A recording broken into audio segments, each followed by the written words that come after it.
questa è la schedina del giocatore che ha giocato dopo del vincitore.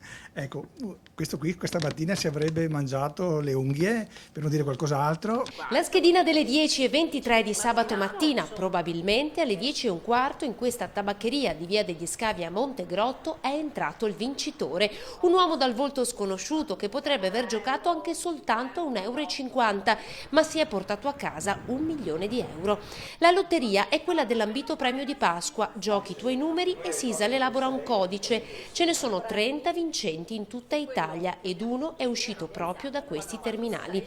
Increduli gli storici titolari Roberta e Dino. Un collega mi ha mandato un messaggio augurandomi la lieta Pasqua e facendomi anche i complimenti della vincita che ho avuto nel mio negozio. Ma strano, ho detto se non so niente. E praticamente ho rimandato il messaggio, grazie degli auguri, però per il resto è una bufala. Non è la prima volta che il comune termale viene baciato dalla fortuna, ma mai vincite così importanti.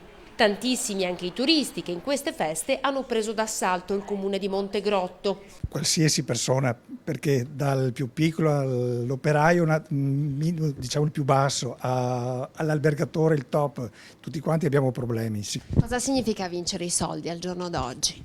Risolvere qualche problema. Un po' di serenità. Oddio, giocare il giusto però, ovviamente siamo tutti d'accordo su questo, non ci si può certo aspettare di risolvere una vita giocando